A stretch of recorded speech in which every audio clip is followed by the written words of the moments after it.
And I just wanted to get on tonight and deal with the aftermath of what we're seeing, and just and just build like really on what's really going on right now.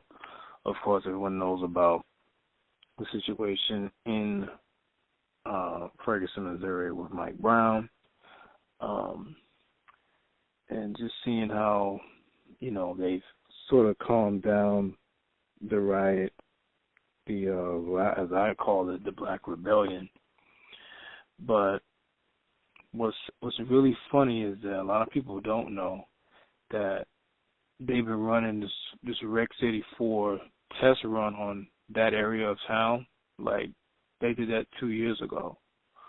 A lot of people don't know. It was telecast in Missouri that they were bringing in tanks and just going through that neighborhood, like just running a test.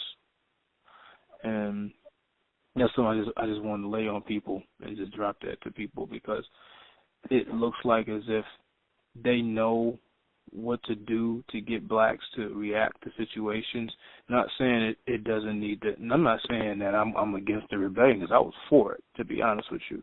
But the thing is that, just to look at it from an honest perspective, they every once in a while they test run things on the black community, especially Rec City 4, King Alfred Plan, and especially when they came in with it in '92 with the Rodney King riots, and they brought in the military as part of Rec City 4, and people have to start looking at things from an honest perspective.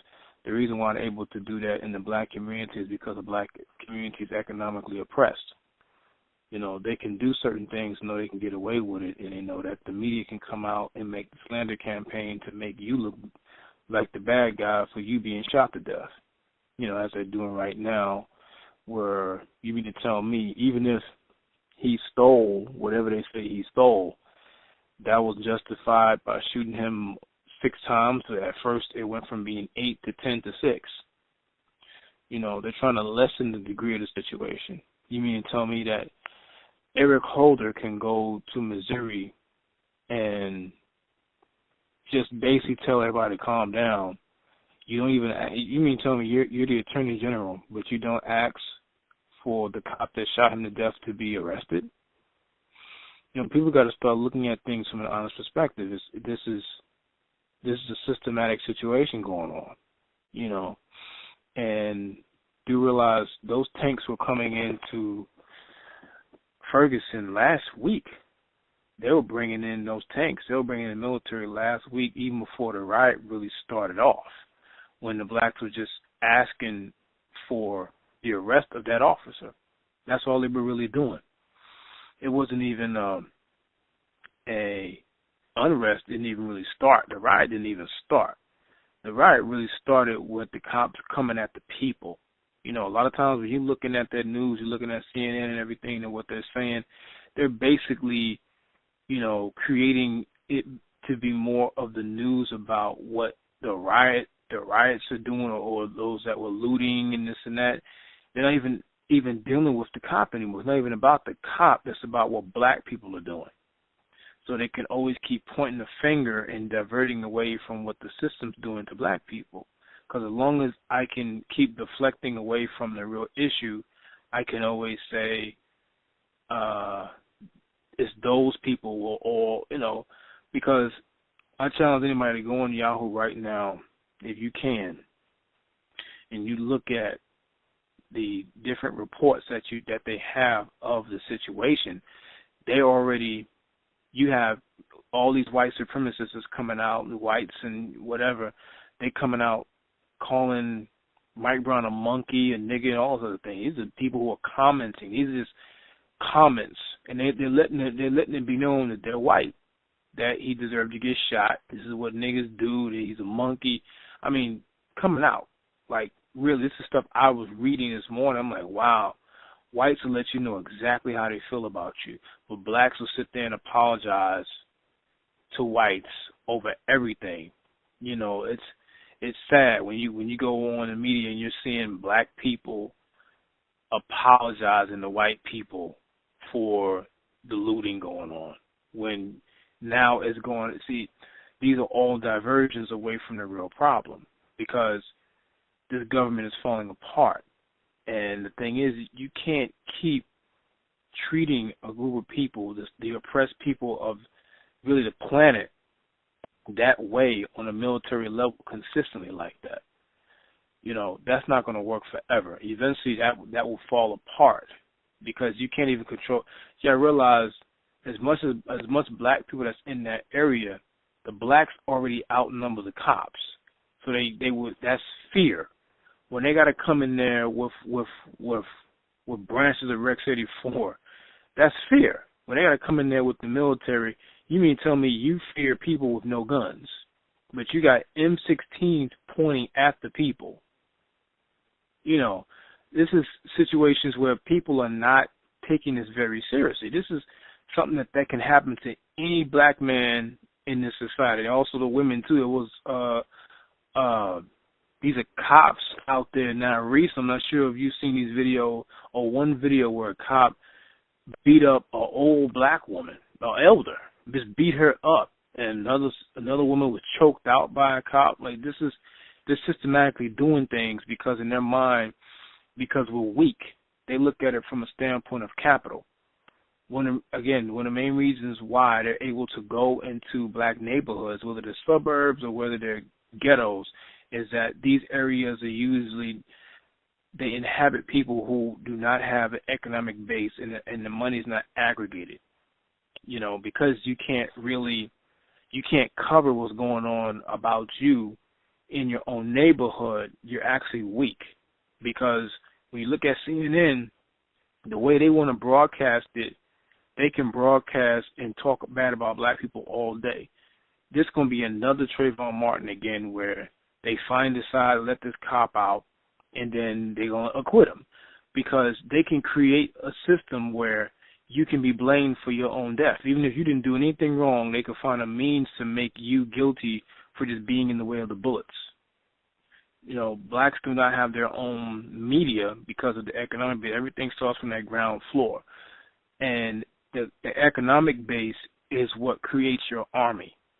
If you don't create an army from an economic base after what you've just seen, then you are saying to the rest of the world that you don't mind being sitting ducks, because whites have their own army, which is what they use against black people systematically every single time. So blacks have to get to a point where group economics is that direction that we all need to go. You have to get with people who are willing to aggregate and pull resources together, where it's time to physically train yourself as well as train yourself with military weaponry, because you have to defend yourself. I'm not saying hijack a situation and go out and kill somebody, but you do have a right to defend yourself as a man, as a woman, because they're going at us. It's not like they are just, it's just random situations. No, this is a pattern. You can't turn around and say this isn't a pattern. This is real. So we have to get to a point where, again, if you are economically weak, then they can always turn around and do the same thing to you every single time, because you don't value yourself. So therefore, you don't come back. You don't come back to a place to pull your resources with other people who are going through the same situation as you, to create something bigger than just yourself, where you're able to, if something happens to you, you can let other people know immediately, faster than social media. That's created through economic base. That's created through group economics. We have to realize and see where we stand in America, is that we have to learn how to stand with our own. You can't look at it and say, well, eventually this is going to go away, everything's going to be cool. It's not going away. We got Klan members, we got these Klan rallies in these areas of the United States. They're not going to go away. They were going to march in Fifth Ward here in Houston, Texas, and they end up going to downtown Houston because the cops decided to stop them from going there.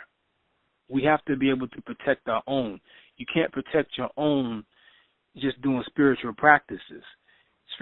Spirituality is one thing, but if you do not prepare yourself physically for something that's gonna come against you and your family, you will fall victim each and every time. I'm sorry. I don't feel bad for Ferguson in terms of the looting and all this other stuff because, number one, they didn't kill their own neighborhood. They didn't vandalize their own neighborhood. Blacks don't own anything in those neighborhoods. So how did they vandalize anything? They didn't. I could see if they were going in black-owned businesses and doing these things, but no, these are people who have been raping the resources of the people consistently for years. So the blacks in that area don't own anything. So to say that they're wrong for doing what they're doing, it's like, no, you mean tell me these people, these convenience stores and these stores can just sit there and take black people's money for years, and you think blacks not going to get mad about that and say, wow, no, that's okay. That's all right. No, but it comes down to the aftermath is this. If you don't want this to happen again, then you have to create an economic base to where you can cover your own situations. You won't have to rely on CNN or local news, and you can defend yourself by what you create by aggregating your money. It's not just about, I'm not talking about just plant-based. I'm talking about you come together with a think tank with people who have the same mindset as you, and you create the economic base that consistently feeds the situation. Okay, because now it's about organizing. It's about organizing. It's going to sound like a broken record when I keep saying group economics, but if you don't have group economics, you're not powerful. They can come at any given time, and they can first do the standard campaign. They can make sure that the media doesn't cover them killing off black people during the riots, and when they turn the camera back on, they can make it seem like you're the one that's going against the innocent cops. Because again, you mean to tell me that the beheading of a journalist of ISIS was more important to Barack Obama than what happened in Missouri? That's becoming more important to him because he made an effort today to talk about that as opposed to what's going on in Ferguson. And we have to realize that as blacks, we are alone. We are alone in our situations that we go through. There is nobody that's going to come save you. You have to save yourself with the resources that you pull together. You understand? And that's the bottom line. We have to do that. We have to do that very soon and very quickly, or something's going to pop up in California again. The brother got shot sometime last week. Something can happen again. Another Eric Garner situation. I mean, the brother Eric Garner gets he gets stabbed up. Stabbed up. He gets choked out. And you mean to tell me that the person who did it, the cop who did it, was never arrested for this. Never arrested for this at all. You know, each situation, there's no arrest because the system is set up that way.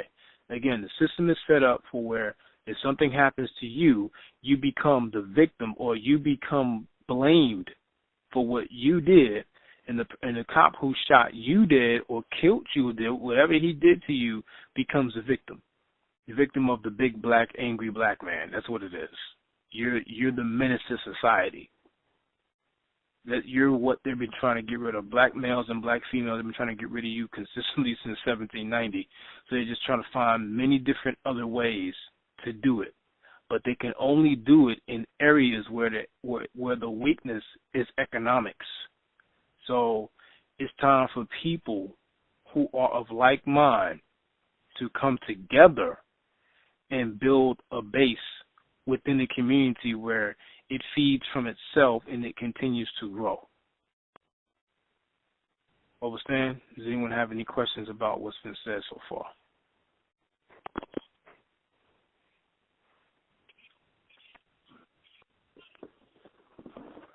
Yeah. This is a situation. You got to look at it from an honest perspective. I keep saying that because it's real. Is that they basically did a test run, again, on Rex 84 test run in that area of Missouri just to see what would happen because, again, whenever they do certain things, these are all chess moves. You know, anytime they do some type of brutality against blacks and this and that, these are test runs.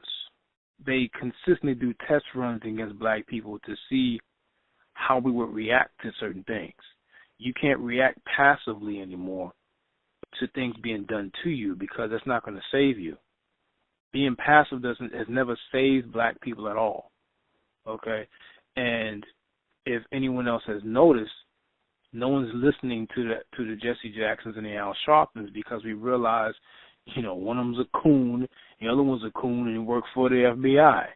Why would you want a snitch on your team? They're gonna fold everything up anyway. And another thing, there's too many blacks running around here talking about what about black on black crime, and I'm seeing that and I'm hearing that, and that's a diversion away from what's really going on because you don't really want to deal with the enemy that's staring you in the face, beating you down. You want to point to everything else but the real problem, while the real problem is still killing you in the street. So, again, you have to organize with people who are of like mind mentally, who do want to come together and defend the people and defend the community. But everything starts with economics first. That's where things start, okay? Even because the people I know have jobs. The people I'm building with want to see things get better, but you have to want to defend yourself. If you do not defend yourself against this situation, or at least have the men around you who want to defend yourself, defend himself, and everyone within his or her family. That's reality. We have to start preparing to arm ourselves now and start going to gun ranges. This is real. This is not inflammatory. You can't pray away a situation like this. You can't chant it away. It's going to get closer and closer and closer to you until you face the situation. But you can't wait until it gets real bad and then say, oh, we got to go do this. You have to be, if black people are God, you have to be the first actor of a situation, not be reactive to every situation that goes on. The best way to act on a situation is to prepare for it before it happens. That's what people have to do. That's the best response to this right now, is you have to prepare to not be economically weak anymore. And if you are saying that's not important, then you're going to have many more situations like this all across the country, and it'll never stop because they feel like they can take it. The government can take advantage of anybody, even if a country is weak economically. They can, as a third world country, they need resources. So that area, number one, is dependent upon the system to feed it. So therefore, you are still falling victim to what that system is doing to you because you're paying them by what you do, by the things you buy. You feed the system, so therefore the system feeds the same society, the same group of people, the same military that oppresses you. So if you take out certain parts of what you contribute to the equation, the problem dissolves. You know, that's what it comes down to. We have to prepare ourselves for what we need to do for ourselves, not for anybody else. Because no other race of people is going through what we're going through but blacks. We cannot deal with, we're doing like the King Alfred plan right now. What about other races of people? What about them? They can take care of themselves. Because when it comes time for Asians and Hispanics to come together to deal with their problems, they do it. Blacks have to start doing it now, period. Because we turned around, for years we said, well, blacks can't come together, they can't do that. Well, they came together to do something. They came together because they've been angry. They've been angry for years. They've been victimized in that area for years. No one was talking about it, but then they decided, okay, this is what we're going to do about it. And that's the reality of what happened. But we have to now start planning. We have to start planning and organizing. That's the best thing that we can do right now is to plan and organize. If we're not trying to do that, then we are planning to fail because we're just sitting around waiting on something to change when it's time to change it ourselves. So again, does anyone have any questions on what's been said or anything that they would like to add to what's been said?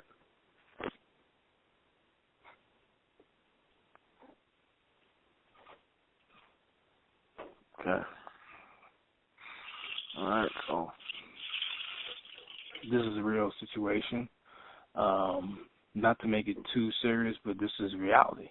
It ain't about not being too serious or anything. This is where we need to be. This is a mindset that we have to have, is that it's about men stepping up as well and taking control of their families, taking control of being protectors of their race. Bottom line, and you have to prepare yourself for anything that's going to go off. Not being paranoid now, but it's time to get focused. Black men have to get focused now more than ever because they're trying to get rid of all of us, not just the men, but the women as well and the children. This is if you can't see racial extermination going on in front of your face right now, then you are purposely wanting to be asleep because you like to live your life in a fantasy world, which is not real at all. Hey, Ali. Go ahead, brother. Oh, I'm sorry. This is Tyree. I was listening to a call last night with the brothers from Another Ledge, Red Pill and Blue Pill. You familiar with those brothers?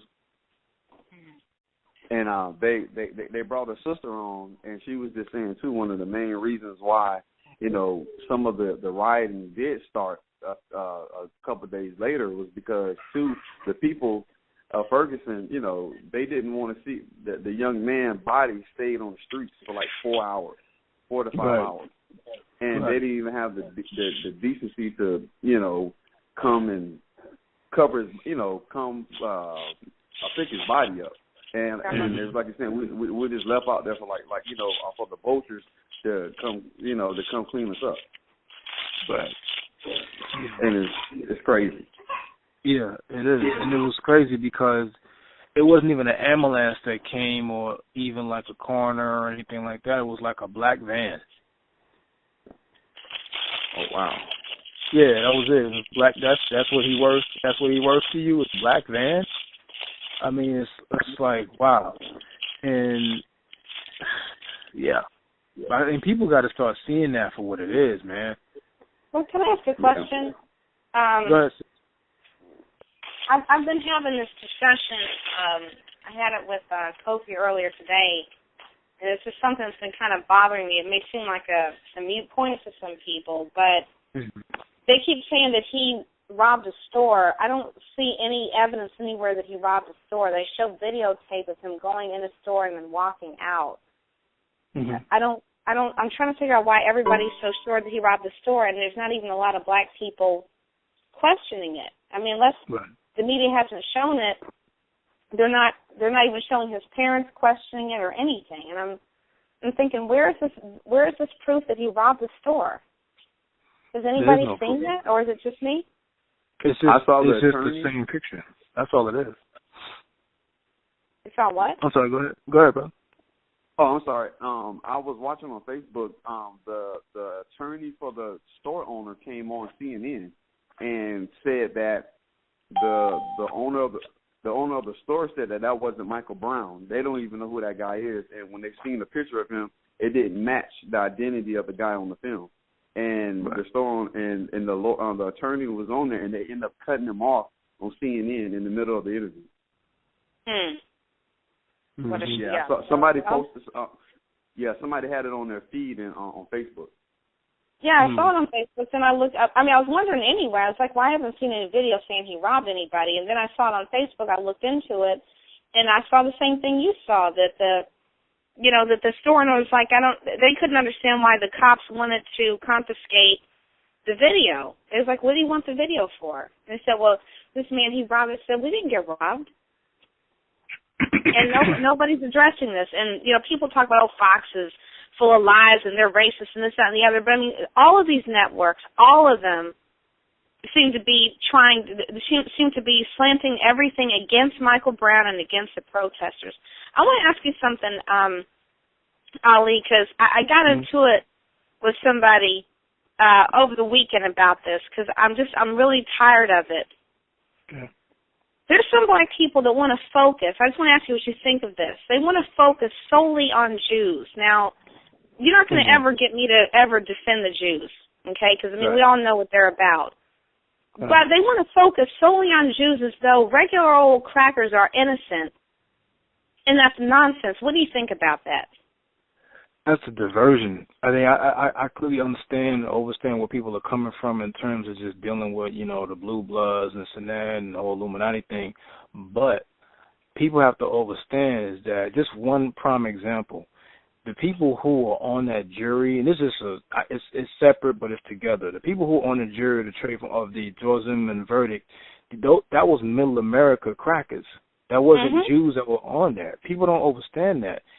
They handpicked Middle America type whites to sit on that jury to decide that situation. Most of the situations you see going on right now with the Klan, that's Middle America crackers. That's not Jews. Yeah, there you go. I don't understand that. And these are different white neo-Nazis, white supremacists, and Klan and the KKK. These are the three branches who've come together to attack black folks. These are Middle American white. These are white trash. These are Irish, Polish, and some Italians. They have nothing. The Jews are not connected to them in no way, shape, or form. I'm not saying that they may not be at a specific position. Of course they are, but those are not the ones that we are facing. Right. We're not facing proselytes and Hasidics and no, we're not facing them. We're facing Middle America. When you're dealing with clans that's rolling through Houston, that's Middle America crackers. Those are rednecks. Well, that's what I was telling him. I was like, it wasn't Jews that drug James Burke behind the truck. And most of these cops that are killing us are not Jews. And we have to look at whites in different factions. They're not all the same. They're not all bad. I'm really losing patience. I just walked out of the room because I'm really losing patience talking to black people who want to make all these differences. And when I hear that term, all white people are not bad, I know who I'm dealing with. And it's just, you're right, it's a diversion. I just want to know what you thought about that. No, it's all good. I understand.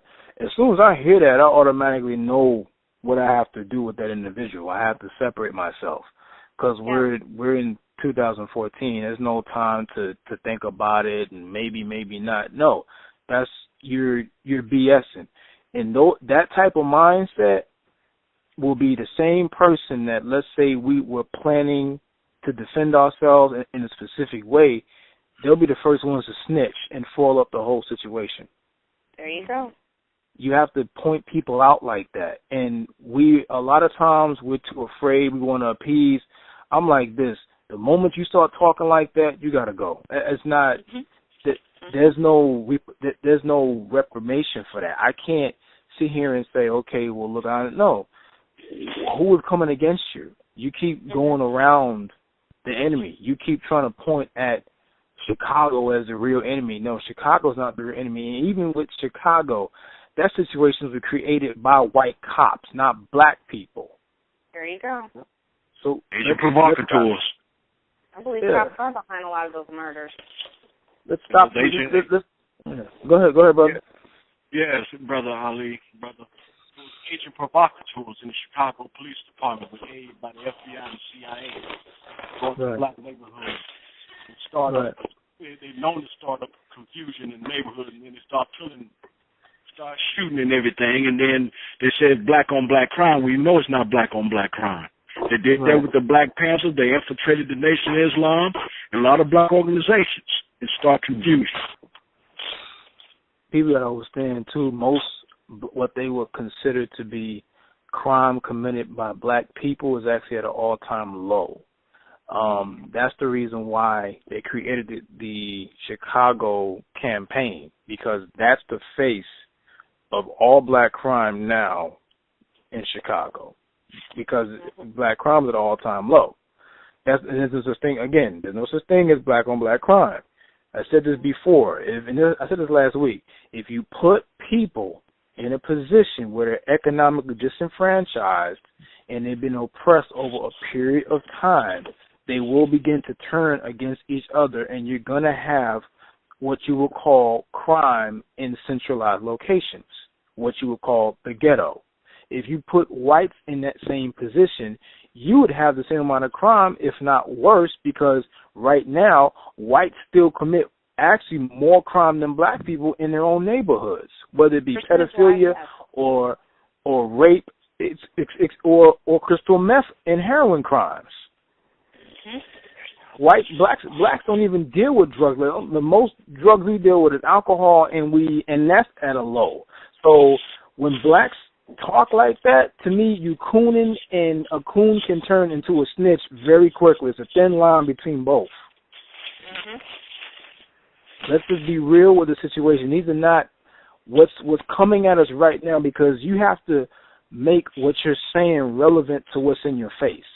So I can't sit here and point at blue bloods in every situation. I can't point at blue bloods in every situation. I can only show you those Klan members in them hoods going down that street right now. The question is, what are we going to do to prepare? Because pre means before. So we have to prepare for Middle America coming at us. Middle America decided that Trayvon Martin should be blamed for his own death. Okay? Because my thing is, I tell anybody right now, I don't believe, when I first saw that whole showing the still shots of who they say Mike Brown was, and I don't believe that bullshit. When I say even if it was, he didn't deserve, no man deserved to get shot till at least, because I'm sorry, that's why I said they went from 8 times to 10 times, and now it's to 6, because they want to lessen the degree on his life. Then they want to turn around and say it was his fault. No, I'm sorry, I'm not buying that whole still shot of saying it was him, because even the police chief came out and said, no, that wasn't, him being shot was totally separate from what that was. But again, they're trying to, that's why I say this media is going to create a situation where they're going to have everybody look at Mike Brown, even blacks. You're going to be around black people where they're going to turn around and say, wow, maybe he deserved. You're going to hear that. And the question becomes, what are you going to do when you hear blacks make a statement like, well, maybe he deserved to get killed? Well, that's the thing, too. You have the people, you had a gentleman, I think it was some of the people, they were some of the kids from Thurgood Marshall Law School over the weekend. He was up there talking about, it's been confirmed, Mike Brown was robbing a store, and we have to learn to conduct ourselves in a certain way. So he proceeded to stand up there and lecture us for around 15 minutes about how black people have to conduct themselves in a certain way and why we have to make sure we're always in the right. And I'm thinking, like there were people saying, well, that has no bearing on him getting shot. And I'm thinking, how do we even know that this is even true? Wow. And what happens is you have, when somebody stands there and does that, you give the whole thing validity. And then you end up not just making the victim look bad, but you end up making it look like, well, maybe there's something wrong with all of us. This is why we're being treated this way, because we don't know how to conduct ourselves. We don't know how to dress and how to act. And we started talking about the pants sagging and all that. Yeah, pants sagging is wrong. But this is irrelevant to the subject at hand. Right. Yeah, no, you're right. And people who talk like that, that's fear, and they create the means of being underprepared because you're focusing on everything else but what's going on in front of us. Right. I keep saying, well, the reason why you got shot is because your pants hanging off your ass. The reason why you got shot is because you make rap music. The reason why you got shot is because it's all of this. It's everything else but what's really been going on for 500 years. They don't really want to deal with that. They don't want to deal with that because then they actually have to deal with racism and white supremacy. You got to deal with it. They don't want to just admit, look, I'm scared. I don't know what to do. Okay, if you just admit you're scared, then we could organize. But no, you've already turned your life over to them to be amongst us to create confusion. So those type of people are going to be the cancer of organization, and they already are now. You know, because I ain't got time to be sitting up there saying, well, all white people ain't bad. No, I don't got time for all that, because you got to show me one that was not. You know, and like I said before, when we're dealing with Rex 84 right now, you mean to tell me you because it's blacks that want to sit here and want to join forces with other races who may, no. First of all, let's just be real with each other. Do you really think, let's just take the Asian, for example. Do you really think that right now they were still hanging blacks? If they still had the legal, quote-unquote, right to do that right now, do you really think that they would not hang you? They would not help them hang you? If they didn't help, they sure wouldn't stop them. They wouldn't stop them. No, they wouldn't stop them. They benefit on racism, white supremacy. Exactly. They benefit from our death. They benefit from us consistently feeding them. And also, everybody else benefits from us, from our death, and they benefit from our incarceration. So we have to realize that, again, as I said earlier, we got to realize we are by ourselves. But if we do band together and have a mindset where you can have 100 blacks in one room, which it looks real nice, but 90% of them will be on some other shit and create diversions. You know, you got to have 10 people, even if it's 10 people, enough to fit into a Volkswagen, enough to fit into a van. Those people want to actually organize and create something for themselves. Within a month's time, I'm just being honest with you now, with the people that are here on this class, if within this situation, if a person's not within a month's time trying to learn how to protect themselves physically, then that person is asleep. Because I'm sorry, you can't pray it away, you can't chant away, you can't go to the white God for it, you can't go to anything else but physical. Or you have to, as I told the brother Ahmos last week in class, I said, I don't mind chanting and praying with you as long as we get up and work after this. If we can't do that, then there's no point. You have to put something physical behind something else that you're doing. Other than that, it's spookism. That's it. That's it. And us pulling our resources together is not just about trying to recreate a Tulsa, Oklahoma. It's about you create your army, and you get your ammunition by what you put together with like-minded people. Period. Everyone, I may not have the most amount of money, but at the end of the day, if I come together with 10 other brothers and sisters who's like, okay, this is what we got to do because we got to take over our own community away from them, then you got to start. Organization is at least a start, you know.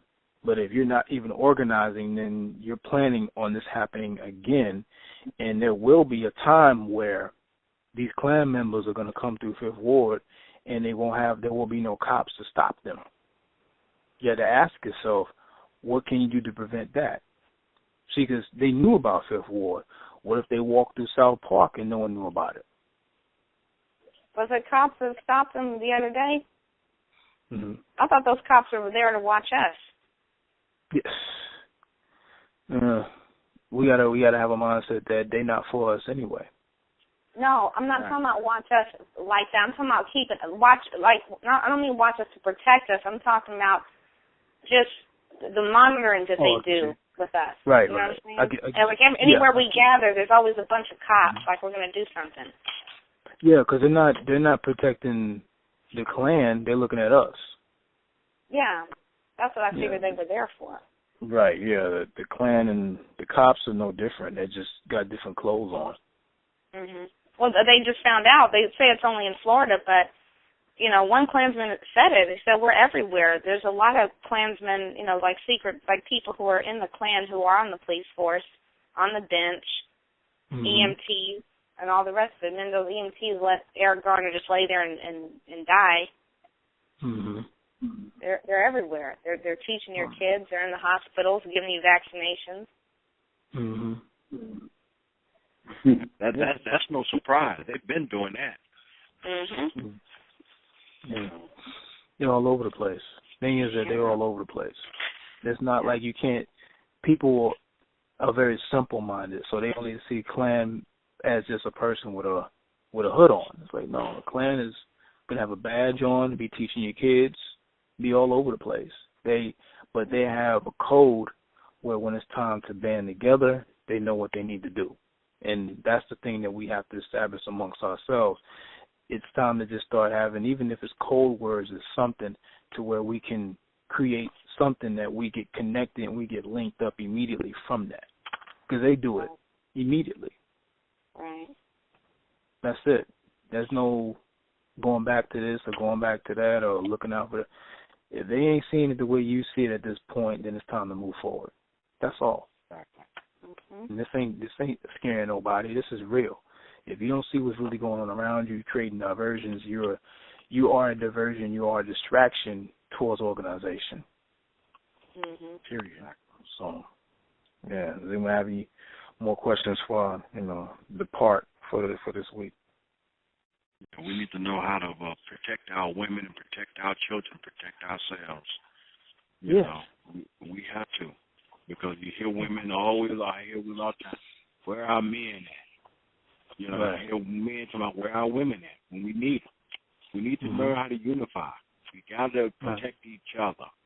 So one sister the other day, I made a promise to myself not to call my black woman a bitch or a hoe.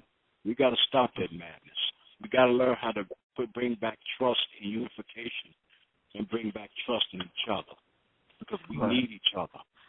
You know, I'm going to need my black woman. She's going to need her black man. But, you know, those who don't have knowledge of self and those who are still out there cooning, those who think we should all get along, we can leave them fools behind. I'm starting to disband myself from folks. Right. You know, I'm looking at, buying me a gun or two. You know, my father already had guns, so I'm thinking about bringing me a couple of guns. I got to protect myself. Right. You know, you got to protect yourself and protect those you love and protect your black woman, protect our children. We got to do, as men, we definitely have to do better. Yeah, I agree. And we need guns. We need to go to archery. With the bow and arrow. Man, we need to learn all that stuff. They are every day. They're training their kids. They stay going hunting. They stay surviving, and they stay teaching their kids. And that's the thing that we forget to do. And we need to dress it up as a people like they do. Make it fun, but they make it fun to their kids growing up. But it's so implanted in their head how to survive and how to kill, but their kids still function. You know what I mean? And like you say, they put on those disguises and go. That's what we need to do. We need to make it to where the kids, it's a fun little thing. Yeah, but you're going to shoot a bow and arrow. Let that skill start developing. Let those little things they see, they just, they're doing it and we're not doing it, and we are still stuck on, like you say, the praying and the chanting. That's great, and I'm all for that too, and I'm down. But they're out there doing the action stuff, the stuff that's gonna keep them around, and we sitting up there keep hoping and praying all day long, man. And they're out there doing real work and doing some real training with their kids. Right. That's why their system is staying stronger than ours, and that's just my opinion on that. No, that's true, brother. That's true, brother, because, learn how to count, know how to tie a knot, know how to pitch a tent. You're going to need to know these things, because it comes to a point where, what if they, shut down these supermarkets where there's no gas in the car? Then what? Well, there's no gasoline available. So like in Hurricane Rita, people didn't know how to survive. They didn't know what to do. They ran out of gas, the stations did, after Rita. Exactly. So then people panicked, brother. They didn't know what to do. And I'm sitting here looking, y'all should have gassed up and know how to buy. Get you some of these camping gear, some of these stoves when they run out of when they shut the electricity off. Know how to handle some stuff like that. You don't know how to survive. Right. Yeah. Yeah. You know, I just think that's, you know, if we can start building conversations and planning it and calling it a Boy Scout, a Girl Scout, a Man Scout, Woman Scout, whatever, just to, you know, call it something cool, but we know what the real agenda going to be, and everybody don't need to know. Just come along. Right. And we got to do something different, you know, because as soon as we say we want to link up and protect ourselves, like you said, the mindset goes back to, oh, we don't want to hurt them. We don't, no, it ain't hurting them. It's protecting our own. Right. Exactly. You know, and those who out there cooning want to party and coon, and we should all get along. It don't matter what color. No, I'm cutting ties with them because you are dangerous. Yeah. You are dangerous. As I said, a coon is one step away from an informant. Period. You know, a person will let you know who they are by their conversation and what they're carrying on and because that's fear. Coons are scared. So it's very easy for them to say, what about this and what about that, rather than just say, okay, well, look, I'm afraid, I don't know what to do. They don't really want to do that because they want to continue the system to continue because they found comfort in the situation. Yeah. That's the problem. They found comfort. Mm-hmm. Serious. It's serious. Yeah, like you said, Boys and Girl Scouts and all this other stuff, they create different means to teach the kids strategies of survival. Exactly. Yeah. Mm-hmm. Exactly. Yeah. And that's what we got to do to get it back to where, like you say, the most people, you know, if you go out and call it this group, nah, y'all too militant, y'all too this and that. Well, all right, let's dumb it down for them. But your kid gonna really learn something. So it's gonna help your ass, you know, help your ass in the long run. Yeah. Well, go to Walmart. Some of these places get these camping. I'm starting to get bit by bit myself. These stoves, these little camping stoves, and get your gas grill. You got to know how to survive. You got to know how to build a fire, pitch a tent, something. I was in Boy Scouts and all those things, but I learned how to tie a knot and things like that. Even the simple stuff. You got to know how to survive. Like I said, when Hurricane Rita hit, you know, Hurricane Ike hit, you should have seen people at the gas station panicking. Mm-hmm. Just panic. I mean, it's mass hysteria. People fighting at the gas station for gas. I'm sitting out with a full tank, and my little tank I have at home full of gas. I'm sitting there looking at them. Like, y'all should have thought about all of this when they warned you. And you got people with all these nice cars and stuff, can't even get gas. Right. The thing, too, also, it helps I know one thing I did was I went on line and ordered it's a survival pack. It was a big backpack with all kinds of different stuff in it that would help you survive, you know, without, you know, the modern day amenities, help you survive at least for a week or so with no electricity, with no water. Because if you'll notice, at least from what I remember, with Hurricane Rita, all those people were trying to get gas, and people really couldn't get out of town anyway because everybody hit the highway at one time. Right. And you may be in a situation you can't even get out of your house. I mean, if the hurricane doesn't come and destroy you, you're still stuck in the house. And so aside from having like a survival pack or kit, so to speak, also start stocking up on water and can and bagged food, you know, non-perishables now before anything happens. And also people talk about getting guns, and that's cool, but always make sure you have extra ammo, because you can have all the guns you want. If you have limited ammo, it's really kind of useless. Well, that's part of it, sister. You got to get ammo. That's just common sense. I mean, you can't have a gun without bullets. I mean, just don't. Yeah. I mean, you have. A lot of people don't take the ammo thing seriously, and especially when they'll try and put a shortage on certain ammo and they're not even selling it. So, you know, I've seen people have to get another kind of weapon because the weapon they have, they put some kind of temporary stop on the ammo for another specific weapon. So, you know, it's just... Yeah, that's true. Like that. That's true, sister. But they don't stop making 9mm. No, that's true. They don't stop making semi-automatic weapons. I know they don't stop that. That's true. That's true. And so I say we got to get them bow and arrows too. Yeah, bow and arrows. Bow and arrows. Even so much as a slingshot. All kinds of weapons. Get a slingshot if you have to, but know how to survive. I mean, know how to defend yourself. I mean, hey. Out of somebody. Exactly. Know how to set a booby trap. Yeah, you can get bear traps. I mean, my grandfather used to carry bear traps. Anybody went around his chicken coop, he had bear traps all around there. You got, I mean, somebody in Fayetteville probably know how to get bear traps. Right. That's the same thing. When you grew up in the country, you learn survival stuff automatically. Those of us who grew up, we were in the city all of our lives. We don't really know anything outside of what's given to us every day. So I agree with that. Yeah, I do as well. Yeah, I just want to, close it out today or tonight, really, and just say thank you for everybody that got on and said their piece for it. Because we gotta organize. Gotta organize and we gotta strategize. It rhymes, but it's real. Just want to say Hotep family and peace and love. All right. Peace and love, Hotep. Okay. Black power. Okay.